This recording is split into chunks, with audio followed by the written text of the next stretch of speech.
La Raia è un'azienda agricola biodinamica certificata Demeter fin dal 2007.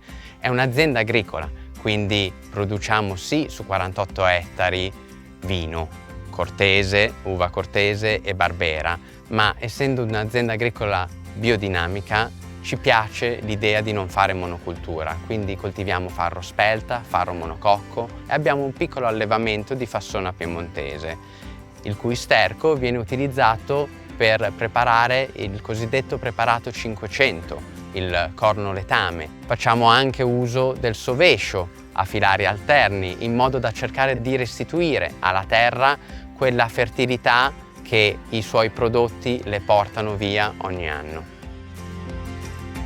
La mia famiglia è arrivata in questa azienda nel 2002 ed è stata mia sorella che per tanti anni ha portato avanti le attività.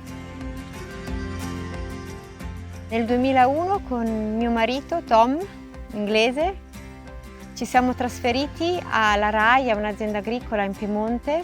Non abbiamo neanche scelto di fare biodinamica, per noi era necessario fare biodinamica, il che significa coltivare la terra con coscienza e con consapevolezza. Tom si è dedicato attivamente a questa conversione. Lui era inglese, lavorava in banca, 25 anni, non sapeva un tubo di agricoltura, quindi l'inizio è stato un imparare a conoscere la terra, le stagioni, e ci hanno aiutato un sacco i contadini della zona.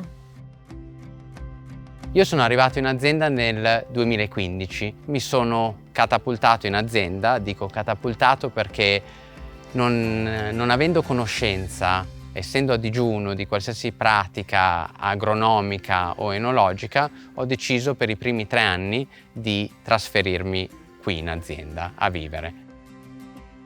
Siamo fieri di produrre vino biodinamico perché secondo noi è la migliore garanzia per il consumatore finale di poter assaggiare un prodotto sulla propria tavola che sia rispettoso della terra e del lavoro delle persone coinvolte.